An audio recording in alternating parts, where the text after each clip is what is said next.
and welcome to the Raza BIPOC Access Podcast. You're here with your co-host, Mark, aka Creative Logic, and our other co-host, Spin el Poeta, founder of One Mic Educators, La Raza Open Mic, and co-host of this wonderful podcast. And we got today a very special guest, my favorite poet in this country, and longtime friend, sister, has had my back through thick and thin. It is such an honor to have you here. And for those of you wondering what the hell I'm wearing, I had to dress up. My fiance told me, Luis, this is Amoya Rée. Don't come in a hoodie and track pants. So here I am with whatever this is called. Honored. A cardigan. A cardigan, thank you. I feel restricted, as I said earlier. Irrespective, very honored to have you, Rée. You have a legendary poetry career. I can't wait to see you start touring in the United States, which we are going to have one coming up as part of this project we're involved with in Atlanta, in Decatur to be precise. And you've won national championships, you've captained, you are a force to be reckoned with, and you've been very courageous in your journey. And it's an honor to have you with us. Please introduce yourselves to our audience. Ooh, following that, first of all, honored for all of the humbled words and the kind words. I'm Amoya Rée.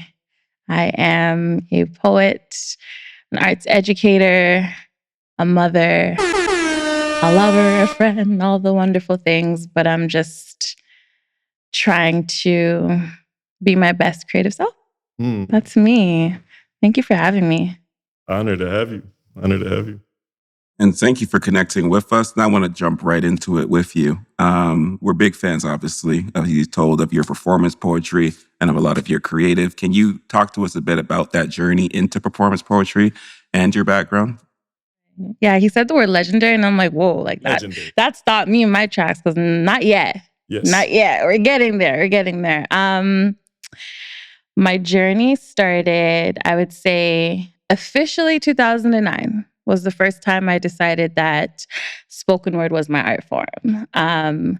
Actually, the first person I saw perform spoken word poetry in person was Gemini G. And one of my idols, Bin, the first poem I ever wrote, she signed the written copy, and I still have it laminated in a box.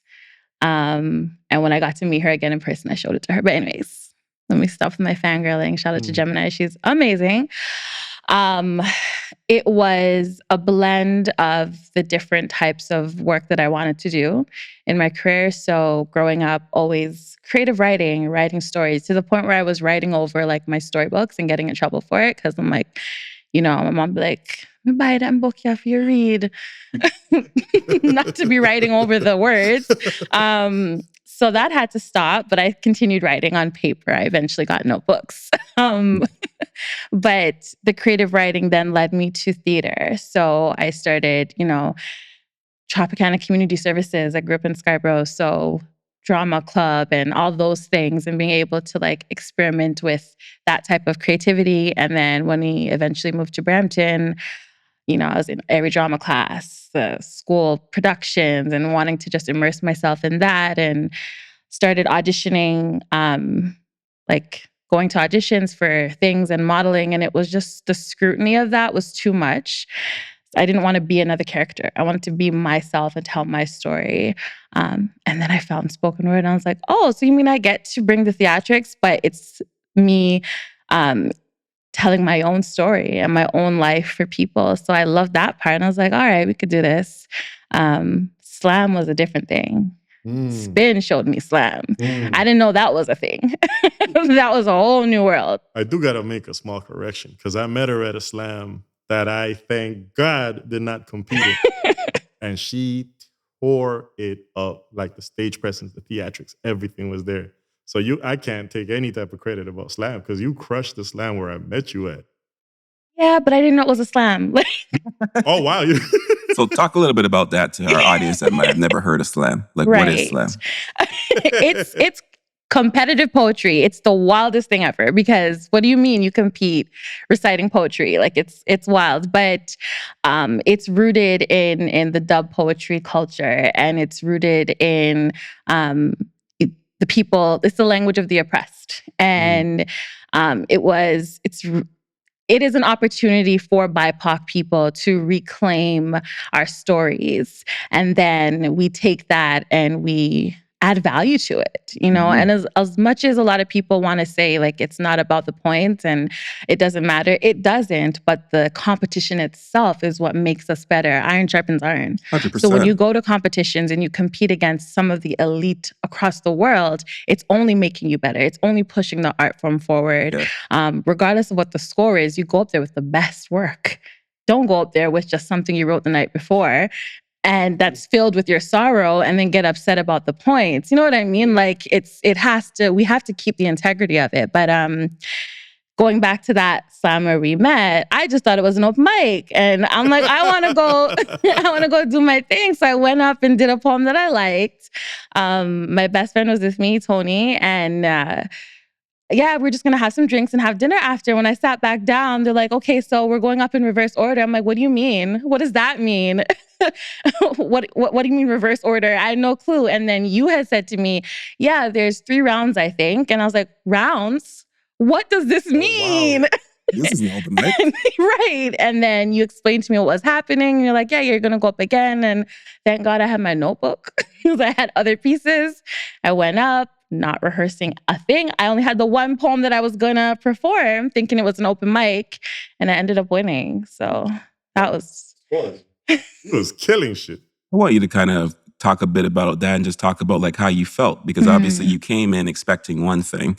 You now realize that it wasn't what you initially expected, but you didn't keep that in your mind. You kind of accepted the present moment. You went into your resources. And as we can see, excuse me, it worked. And it came out with an amazing outcome. So like, can you talk a bit about that? Like to especially even other artists out there about what it means to take that opportunity when it presents itself to you and not expect the opportunity to come how you pictured it coming. 100%. So I will say that was my theater bag, because you're always expected to be prepared with a piece.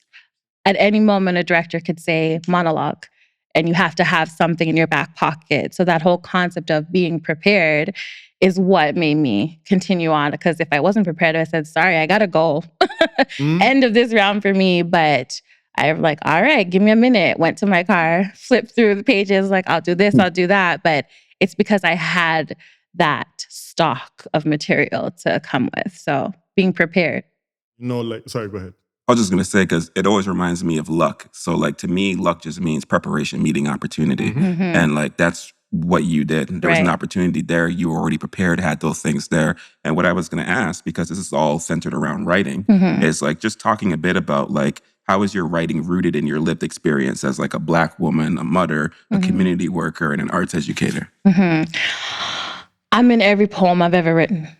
Every single one. There's not a poem that I've never heard a topic and wanted to just, maybe I could write about that. That sounds cool. If I can't relate to it, I'm not writing about it. Like it's not interesting to who I am, and it doesn't feel good. Like it's not authentic? It's not authentic. And you can see that as an audience member when someone comes on stage and they're just writing a poem, or they're just reciting a poem, or even a song that has nothing to do with who they are. You can feel that energy. They're not connected. They're not connecting. It's in the eyes, it's in the speech, it's in everything. And it's, if we imagine that the work that we do is spirit and it's energy, what kind of energy are you giving your audiences if you're giving something that's inauthentic?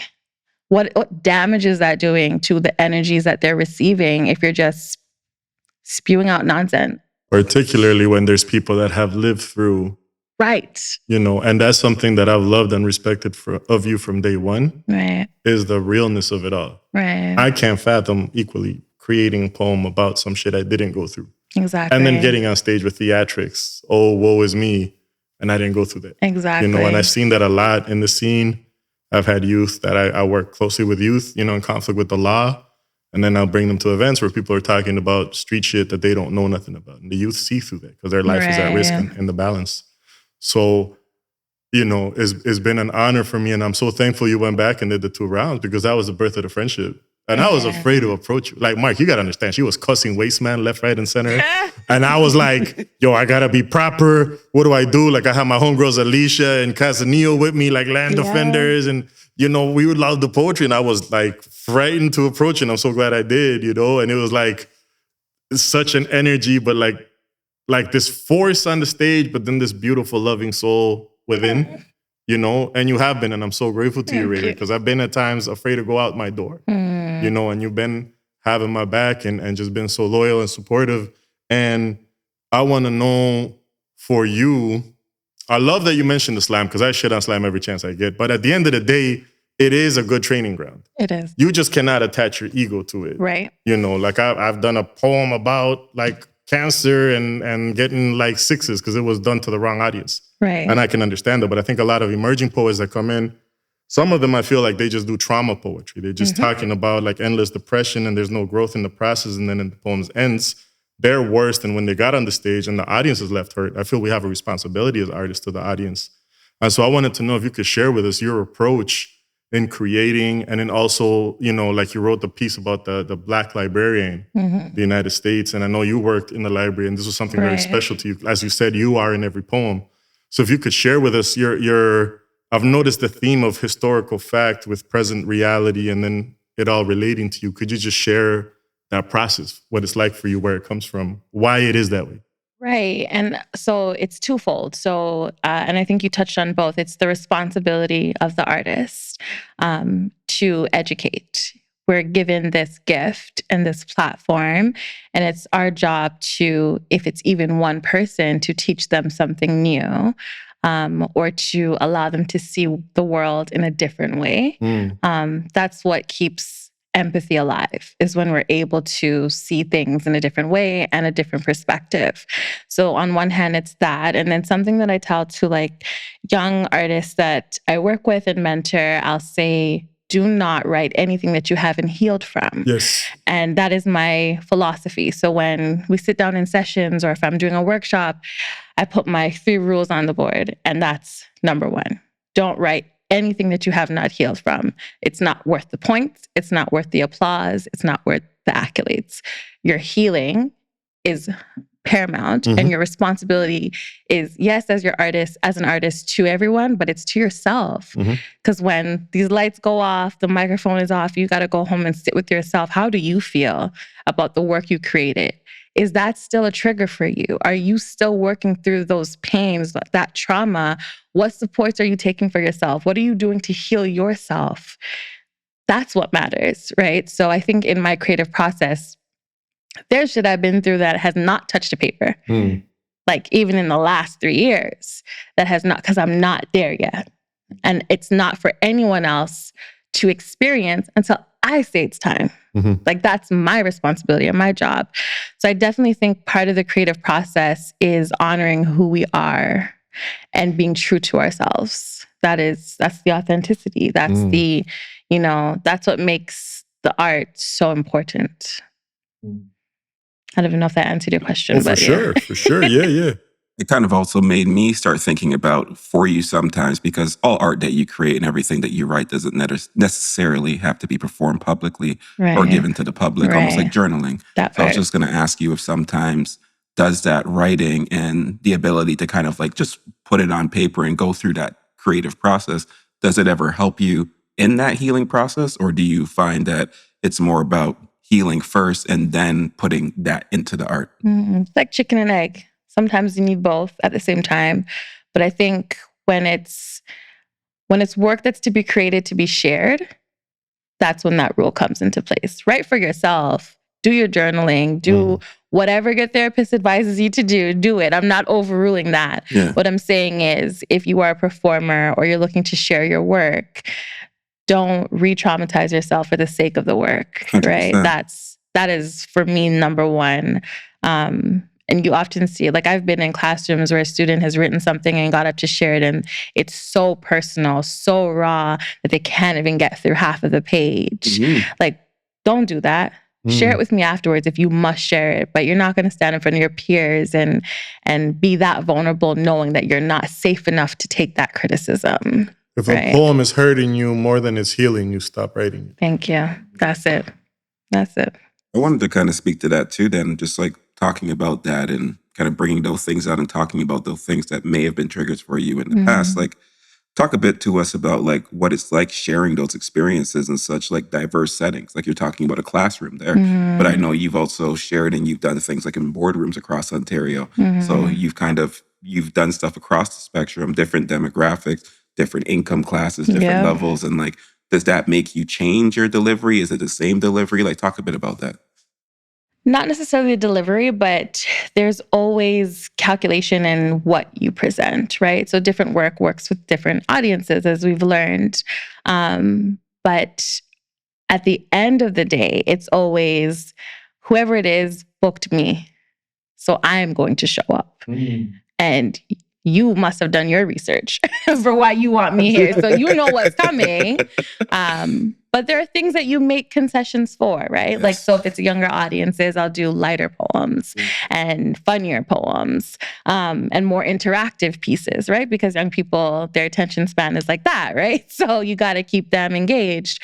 Older audiences, maybe it is, less aggressive and more conservative in what I'm talking about. So those types of decisions you make as an artist is important. That's why you got to have your back pocket ready, because you never know. That's the key to slam too. Right. Having, it was actually Andre Prefontaine. Shout out to Andre. Right. Shout out to Andre, who always said, when you're going to slam, have 5. You actually used to say that to me too. Have 5. Yeah. Probably heard from Andre too. Yeah. No, I've always said that. Okay. In my defense. Andre taught me a lot, but I've always said that. Because you got to do 3 poems, right? So have 5 so you know who the judges are. Exactly. Yeah, have 5. And I remember him saying have 5 pieces and make sure 2 of them are ones that no matter what, you can do those 2. And then 3 depending on the audience. So it's just being prepared. And I think a lot of artists, and no matter what discipline, they get on stage and they forget why they wrote the piece in the beginning. Yes. They get on stage and it's just another opportunity. It's just another gig. And for a lot of us, it's not just another gig. It's that particular piece probably saved someone's life. You don't even know. But doesn't matter the audience if you are, again, being true to who you are and remembering why you wrote the piece and delivering it in a way that moves you. You have to enjoy it first and foremost. And when the audience sees you enjoying it, that's when they're in. They're locked in. 100%. I wanted to ask you, Ray, you've and I said legendary, and I mean it. You captained Toronto Poetry Slam team that won a national championship. Y'all went down to the States, which we all know, if you're in slam, that's where the giants are. Right. Because the Canadian scene, but like in the States, everything up there is like fire. You featured at When Sisters Speak. You've had a legacy of performances. What are some of your favorite memories as a performer over the course of your career? I really enjoyed Chicago. Definitely enjoyed that. That was a National Poetry Slam. That was National Poetry Slam. Only the second Canadian team in the history to make it to semifinals. Only 2 Canadian teams were there. And we made it to semifinals, which was really, really exciting. But performance that really stands out. When Sisters Speak stands out, only because I was very pregnant with my son, my youngest son at the time, like probably 8.5 months pregnant. So that stood out for me as something that it was my last performance before I gave birth. I think I gave birth 3 weeks after that. So I was very, very exhausted. Very exhausted. But it definitely, when I look back at the photos, and that was when I got to meet Gemini again in person after so many years. We shared a dressing room, which was so exciting. But I got to look back at those photos every now and again. I look at them and I'm like, wow, I did so much while carrying life inside of me. I'm proud of myself for doing these things and getting these opportunities and still doing it even while mothering. And you had a poem about your son at that show. Yeah. Talk about that. Yeah. So I started that piece that That piece took me almost 4 years to write. Wow. 4 years to write. I started it when Tamir Rice was killed and had a son 2012. So it was extremely triggering. And then year after year, name after name. And then I found I was having another boy and I cried because why? So that piece took me a minute. And it was it's one of those pieces now that every time when I recite it, it takes the air out of the room for sure. But it's because I was suffocating and I didn't know how to process what I was feeling. And that's why that piece is very much like there's a line in it where it said, to have a Black womb is to be graveyard, heaven, and limbo all at once. And I felt very much at the time that like, okay, I'm giving birth to these wonderful, beautiful Black boys, and then so many are dying. And it's like, why is this cycle so tragic, but so beautiful? And I just couldn't understand the complexity of that. So I put it in a poem and had to work through those feelings. But I definitely think that being a mother has shaped my work profoundly, not just in the context, but also the importance of owning my story and recognizing that, you know, my journey has not been perfect and I've made a lot of mistakes and I haven't followed any rules. None. In fact, rules, let me do the opposite. But I think it's important that I'm documenting that in my work and I'm leaving a record for my children. And they're able to witness my creativity as being important to my soul. And they can't argue that. They can't argue that. When they're able to see me perform, when they hear me practicing at home and they're just sitting there silently listening, I can't even describe the feeling. It's different. It's different. That's an audience that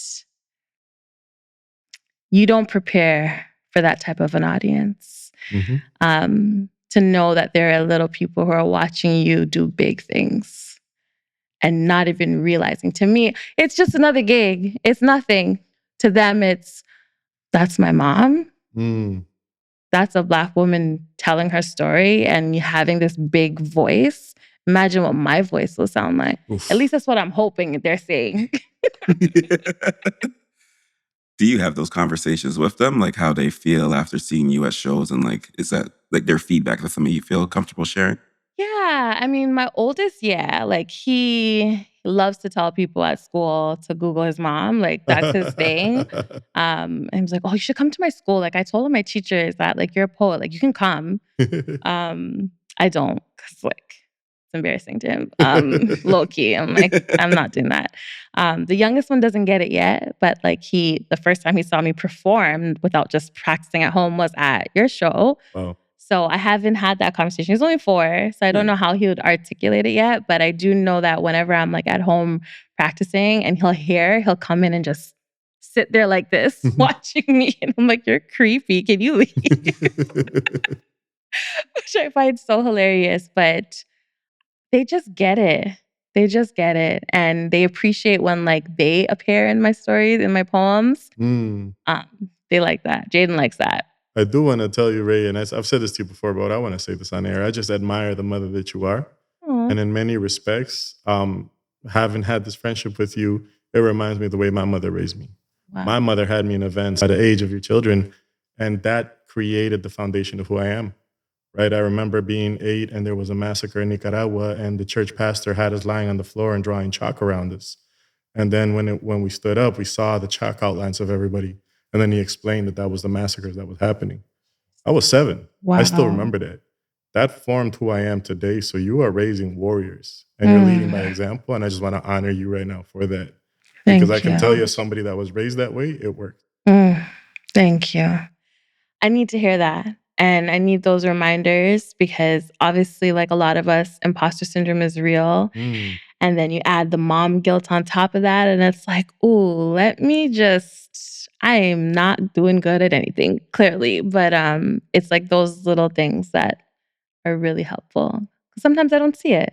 That's true. Well, let's talk a bit about that as well, then, because I know in 2023, you were recognized for the Black Pearl Award as one of the top 100 Black women to watch in Canada.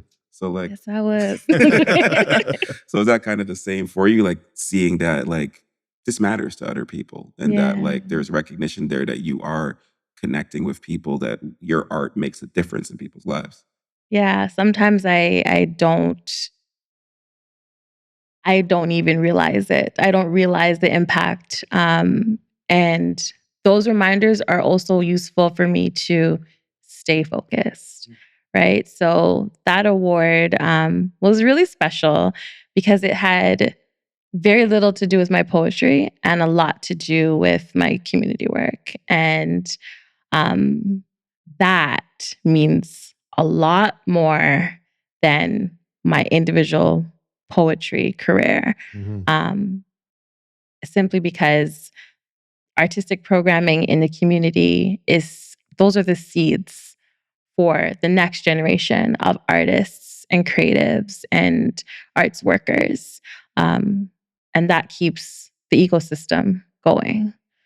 So I definitely, I'm grateful and I receive all of those recognitions and all of the moments of praise. And I'm learning how to accept those things and not, I don't remember where I read this or heard this, but it's this whole thing of like when someone gives you a compliment and you're like, oh, stop. Like, I'm done saying that. Yes, you're right. Thank you. I received that. So that award was definitely a moment for me to receive and put it on my shelf so my kids could see. And I sent them a picture right away. Like it was dope. I appreciated it. I want to thank you for acknowledging the imposter syndrome. So we've been doing this artist development for the Grassroots Artist Project, and that's one of the options. And it's been clicked like 80%. Of all the artists that we have, BIPOC artists that we have registering, we're all battling with imposter syndrome. And we're going to be addressing that at the conference in August. You're going to be featuring at that. It's going to be very special. It's going to be the Woodland Cultural Center, which is a former Mohawk residential school. And we're going to have our Six Nations people family over there as well. And I know you got a project coming out. You're going to be sharing of that. Please tell us about this project and let's get into the business side of it because a girl got to make her money. Right. And we got a business consultant right here. Right. So what you got coming up and what business questions do you have for Mark? Well, get notebook. No, I'm just kidding. So many things.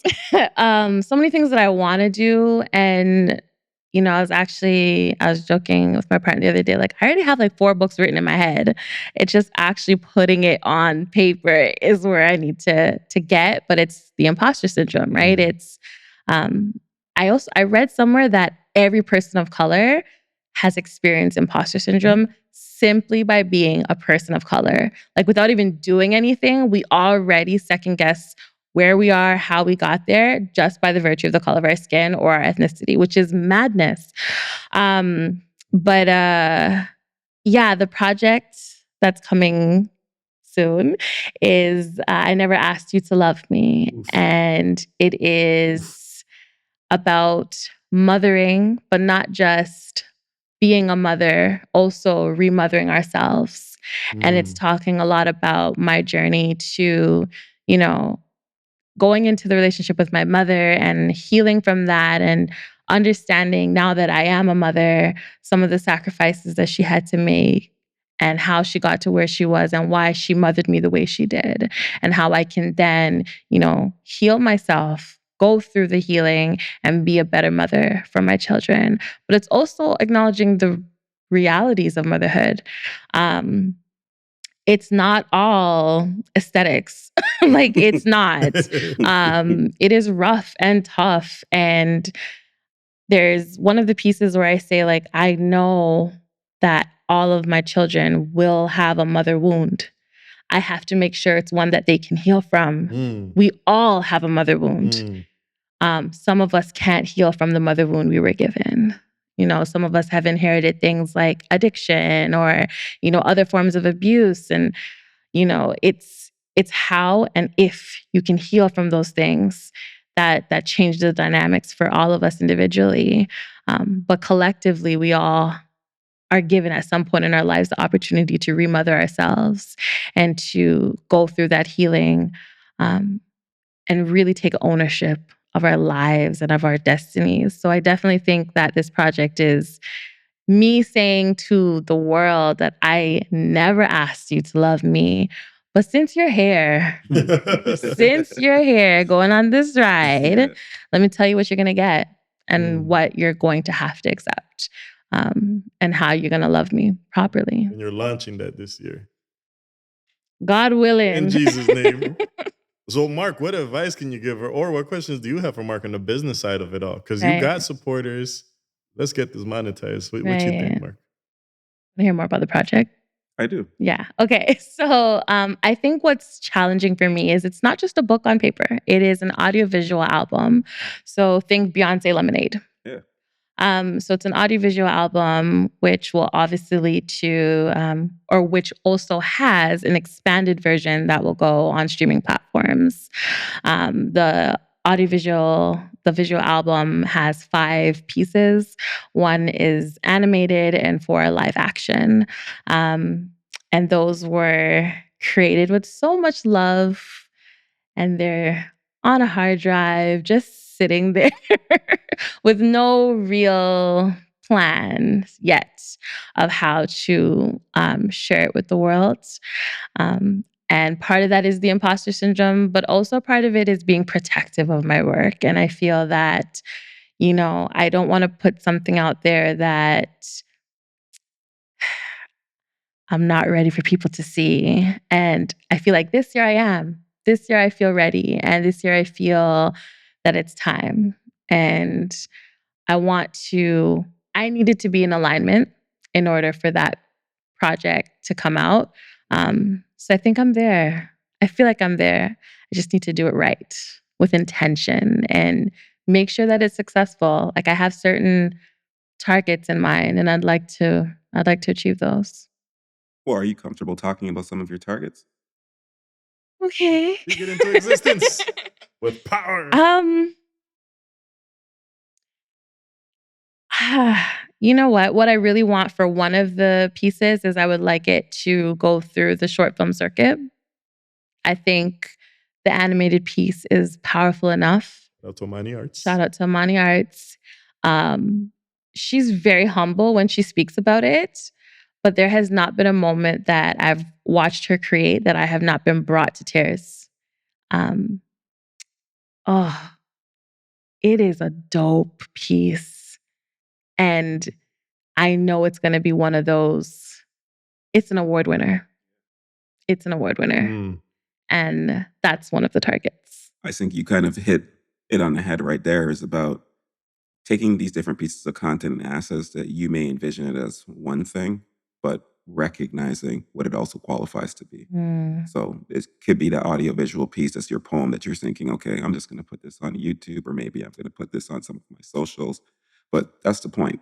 It's a short film that you have there. Right. And all it's going to take for you with the short film is you just have to spend a little bit to essentially apply to these various film festivals. Right. And then one of your pieces could end up being nominated or being shown there and eventually winning.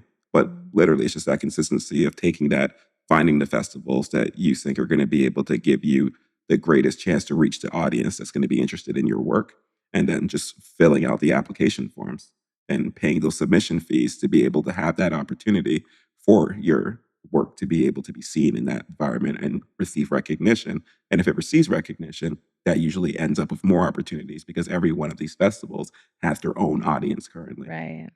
Ray, you got to take the emotions out of the thinking of it. It's a process. In an ideal world, we submit once, we get $100,000 and we're flying to the Cannes Film Festival. You got to take the fat and the emotion out of the process. And I'm telling you that because I've got over $350,000 worth of grants. It's about 15 grants that I've been writing. I've lost track of what the hell I've been writing, but I've been doing it. And Yeah. as I land them, I know I have the capacity to execute. Right. So you have to do the same. Right. And I can tell you right off the bat that these projects that you have, they're also your support material for more grants. Right. You know, and if you got the grant to create, you can now go get the grant to tour. Right. You know what I'm saying? So, Right. but take the emotion out of it, right? Because we've had a lot of conversations about this. And if you're ready and the time is right and you're healed and everything's good to go, Just do it. you got to load the clip and just start all these different applications. Right. And to be honest, it seems like you're there. Like You're you there. have the support systems around you. You have the ability to do it. Mhm. And honestly, it's just about going out and doing it. Right. Yes, every single day, you're not going to have like, it's not going to be a huge moment of like, oh yeah, this is working for me. Right. But if you reflect and you're recognizing it, you can see that you're making strides forward. Yeah. So even if it's just the fact that the week before, you never would have released it. You never would have put yourself out there to promote it. You never Right. would have taken the time to put your voice behind it, maybe go out to events, talk to people about it. Like every single day you're meeting another member and you're just trying to add that onto your audience and document that process so that you can remarket to them.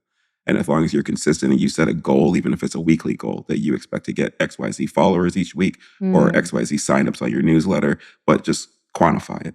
Right. And then know when you don't meet that goal, how far off you were from meeting that goal. But if you're doing that every single week, it's just like you said before, when you look back after at the 52, the same way you look back at all the things you did while you were pregnant, Right. like you're going to be happy with past you in the future.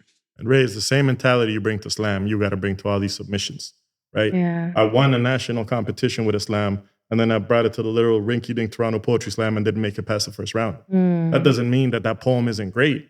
It was a totally wrong audience to do that poem for. Right. And I knew that when I did it. I didn't stop slamming. I continued and I refined. It's the same thing with your submissions. You have the talent. You know what you're capable with. Get to it. Get to it, homie. Start submitting these. Man, this They has cannot been sit a in your week hard of drive. my words turning around to like, girl, you just said this. All right. Received. I hear you. God, I hear you.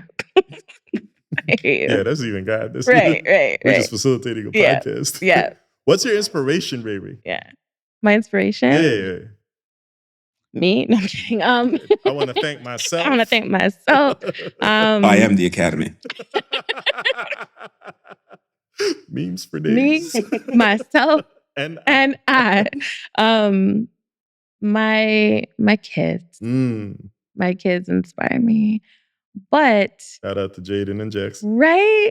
Shout out to them, but not in the ways that people would think. Like they don't be doing anything to like make me write poetry. They just exist. They just exist. They just exist. And, you know, that inspires me. But also taking stock of the things around me, you know, experiences that I have, like love, my love, and, you know, being in love and, you know, leaving toxic relationships and ending toxic friendships and, you know, family ties and unpacking my own traumas and being able to laugh at those traumas now, right? Like those things inspire me.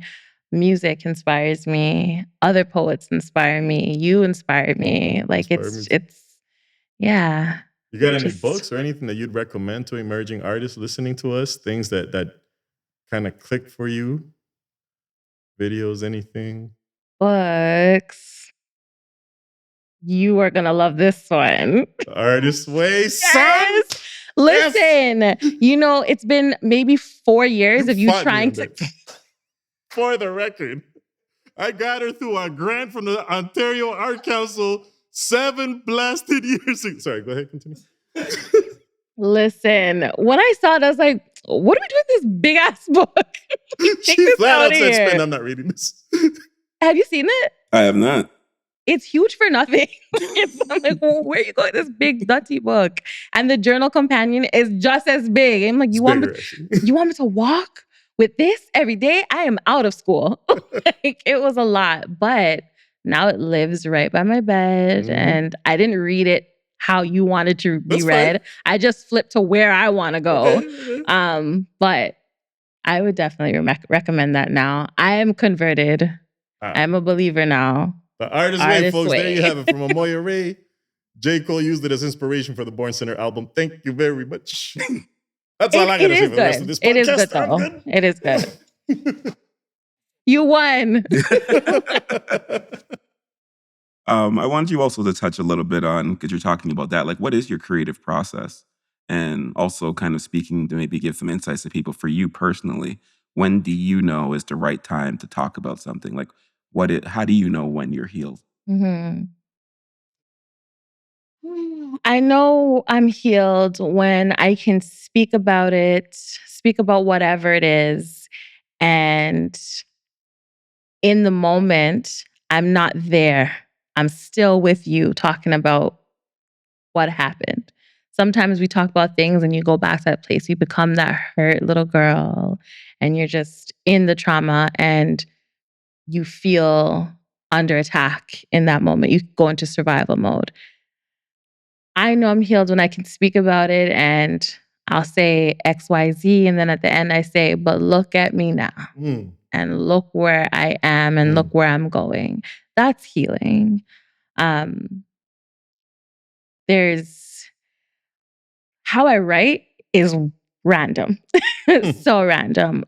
Believe it or not, a lot of my writing comes from, sitting in very random places and a hint of inspiration will just hit me. I've been in meetings. Don't tell my employer. I've been in meetings and someone will say something. They'll say a word. I'm like, oh, I like that word. I like what it means. Hold on. Right, like 3 lines. Put it there. Come back to it. There's a whole poem there. And it's just itching. After the meeting's done, all right, do not disturb. Write the poem. You're good. I've been flat out 3 hours late to work because I had to write a poem. I no longer work here. But sometimes you can't stop it. Sometimes the inspiration just comes, like watching TV and there's like a really passionate scene and I'm like, oh my gosh, that I've lived that. Let me go write about that because that is something that I need to talk about. And, it's the real creative process is being able to tap into that moment of inspiration and turn it into something that can be shared, right? And I don't know yet if that's teachable. I'm trying to. And often in the classes that I'll have in the workshops, I try to teach how you go from inspiration to a product. Some people, it's either you have it or you don't. And I'm realizing that, as many tools as I've given, I teach the 3 Ps, and I teach how to, take inspiration. But a lot of the feedback I get is that, oh, I can't listen to other people recite poetry or I can't listen to music because then I'm just writing what they're saying. But I'm able to do that. I'm able to be given, all right, example, I performed for someone's wedding and they said, this is a song that we both love. Write something about this. It was a gospel song. Far off. Not even about love romantically, but love of God. And wrote a poem. And it was one of the most beautiful love poems I've ever written. And I actually got that gig because another poet was given the same task and said, I can't do this. I can't write off of a poem, off another song. But there's something so profound about being able to take someone else's creative process and use that as inspiration to create something completely new. That in itself is a poem. That is poetic. And what else is life but being able to create from something else that was created? Everything is creation. Everything is energy. And when we create our own work, all we are doing is taking that energy and transforming it into something else. And that what I am struggling with as an arts educator is how do I teach young people to do that? How do I teach them to keep themselves alive creatively? Figuring out part 2. When I figure it out, I'll come back. 100%. Do you think mindfulness meditation kind of plays a role within there? Are the students a lot of time, do they kind of know who they are and have that grounding that they don't kind of get attached to other people's narratives, other people's ideas? That's a huge part of it. That's a huge part of it is honoring self. So in the co-op program that I ran, one of the first activities I let them do is an affirmation poem. And in it, the first stanza is they have to name 6 generations. Mhm. And if they can't, talk about why you can't. Mm. A lot of us can. I can't name past 3. Me neither. Sophia Graham, that's my great-grandmother. That's as far as I can go, right? Other people have the privilege to be able to say, I can name my 7 grandfathers or my 7. I don't have that. So let's talk about that. And if you can't talk about your direct lineage, tell me about your people. Yep. What are your people? What are your people like? What are their noses like? What is a food that they cook? What does that smell like? You know, what are the scents of your people? People have scents. What do your people smell like? Exactly. You know, I can pinpoint smells. Eucalyptus is a smell. I know that smell when I smell it, and camphor ball. When I smell that, smells like someone who just landed from Jamaica. Like it is specific. And when we visit indigenous territory, what they've most appreciated when I visited is when we share of our culture. Right. And so many people here are so disconnected, don't know where they're going, that they're just kind of trying to pretend to be, and they see through that immediately. Exactly. So you've got to be in tune with who you are. Exactly. Yeah. And we really appreciate you taking the time to connect with us, be vulnerable, and let us learn more about not only you as a creative, but who you are at your core. And we appreciate you taking that time to come to the show today. Thank you. And yes, definitely. We want to get your socials for everybody out there to be able to connect with you, where they can see some of your past work and just stay up to date on Amoya Rée. My website, really easy. Yep. Amoya. So the website is amoyaree.com, AMOYAREE. It's the same thing on Instagram. That's the only platform I really use. I'm on Threads now. I'm not on Twitter like that. Like I have an account that's mostly to just look. I don't write anything on it, or Y or X, whatever it's called now. Oh gosh, I said Y. I just sounded hella old. We got a boomer X. chime ad-lib that Mark will throw in. Better known as Edit Twitter. that out. And then I'm also on TikTok, but I'm on TikTok as Good As Gal. So, yeah. That'll be the next interview. Actually, it's Good Gal Rée. Good Gal Rée, I think is what it is. But anyways, yeah, I am a Good As Gal, so it's fitting. Yes. We appreciate that. And thank you for sharing those with us and sharing your time with us today. Thank you. And everyone, go check out Amoya Rée. Check out her website. Go onto her socials. Learn more about her art. An incredible artist. Stream the album when it drops. Stream the album, yeah. It's going to be the next Lemonade. Yeah. And thank you today for coming. And that's going to be a wrap for this episode of the La Raza BIPOC Access Podcast. Pop, pop. Gun finger, gun finger.